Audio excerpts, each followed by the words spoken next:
ఏపీలో వైసీపీ పల్నాడు నేత మాజీ ఎమ్మెల్యే పిన్నెల్లి రామకృష్ణారెడ్డితో పాటు ఆయన సోదరుడు వెంకటరామిరెడ్డికి ఇవాళ భారీ ఊరట లభించింది. టీడీపీ నేతల జంట హత్యల కేసులో ఆరోపణలు ఎదుర్కొంటున్న ముందస్తు బెయిల్ కోసం వీరు దాఖలు చేసిన పిటిషన్ను హైకోర్టు ఇప్పటికే తోసిపుచ్చింది. ఈ నేపథ్యంలో పిన్నెల్లి బ్రదర్స్ అరెస్ట్ ఖాయమని అంతా భావించారు. అయితే అనూహ్యంగా సుప్రీంకోర్టు ఇవాళ దానికి బ్రేక్ వేసింది. పల్నాడు జిల్లా మాచర్లలో సంచలనం రేపిన టీడీపీ నేతల జీవిశెట్టి వెంకటేశ్వర్లు, జీవిశెట్టి కోటేశ్వరరావుల హత్య కేసులో వైసీపీ మాజీ ఎమ్మెల్యే పిన్నెల్లి రామకృష్ణారెడ్డితో పాటు ఆయన సోదరుడు పిన్నెల్లి వెంకటరామిరెడ్డిపై ఆరోపణలు వచ్చాయి. దీంతో పోలీసులు కేసు నమోదు చేశారు. ఈ ఘటనకు ప్రత్యక్ష సాక్షి అయిన తోట ఆంజనేయులు ఇచ్చిన ఫిర్యాదు మేరకు రామకృష్ణారెడ్డిని A6 గాను, ఆయన సోదరుడు వెంకటరామిరెడ్డిని A7 గాను పోలీసులు చేర్చారు. ఈ కేసులో వాస్తవాలు వెలుగు చూడాలంటే వీరిద్దరిని అరెస్ట్ చేసి కస్టడీలోకి తీసుకొని విచారించాలని హైకోర్టును ఇప్పటికే ప్రభుత్వం తెలిపింది. ఈ దశలో వీరికి బెయిల్ ఇస్తే దర్యాప్తుకు ప్రభావితం చేస్తారని గత వారం పీపీ వాదించారు.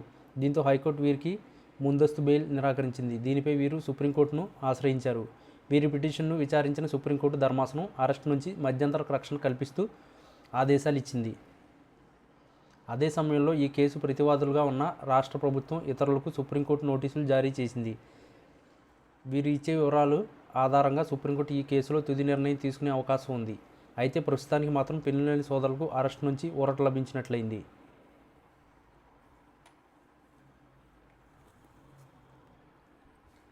తనపై నెల్లూరు జిల్లా జలదంకి పోలీసులు నమోదు చేసిన హత్యాయత్నం కేసును కొట్టేయాలని కోరుతూ కవ్వలి మాజీ ఎమ్మెల్యే రామిరెడ్డి ప్రతాప్ కుమార్ రెడ్డి హైకోర్టును ఆశ్రయించారు. ఈ వ్యాజ్యంపై హైకోర్టు గురువారం విచారణ జరిపింది. ఈ కేసు డైరీ ఇతర వివరాలను కోర్టు ముందు ఉంచేందుకు పోలీసులకు వెసులుబాటు ఇచ్చింది. తదుపరి విచారణను ఈ నెల 10వ తేదీ వాయిదా వేసింది.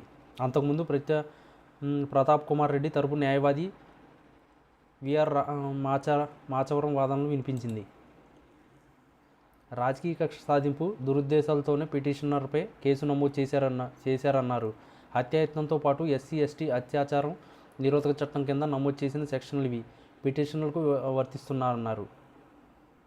పిటిషనర్కు పలు విద్యా సంస్థలున్నాయని వాటికి సంబంధించి రోజువారీ కార్యక్రమాల్లో పాలు పంచుకోవాల్సి ఉందన్నారు. సంబంధం లేని వ్యవహారాల్లో నిందితునిగా చేర్చారన్నారు. పోలీసుల తరపున పబ్లిక్ ప్రాసిక్యూటర్ లక్ష్మీనారాయణ వాదనలు వినిపిస్తూ సిట్టింగ్ ఎమ్మెల్యేను హత్య చేయించేందుకు పిటిషనర్ కుట్ర పన్నారని తెలిపారు. వైఎస్ఆర్సీపీ అధినేత వైఎస్ జగన్ నెల్లూరు పర్యటన సందర్భంగా తన విధులకు ఆటంకం కల్పించారంటూ స్పెషల్ బ్రాంచ్ హెడ్ కానిస్టేబుల్ మల్లా కొండయ్య ఇచ్చిన ఫిర్యాదు మేరకు దుర్గమెట్ల పోలీసులు తనపై నమోదు చేసిన కేసులో ముందస్తు బెయిల్ ఇవ్వాలంటూ కొవ్వూరు మాజీ ఎమ్మెల్యే నల్లపరెడ్డి ప్రసన్నకుమార్ రెడ్డి హైకోర్టును ఆశ్రయించారు.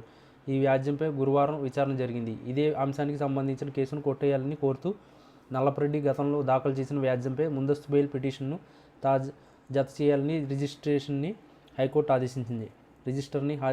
ఆదేశించింది. 2 వ్యాజ్యాలను కలిపి విచారిస్తామని తదుపరి విచారణ ఈ నెల 8కి వాయిదా వేసింది.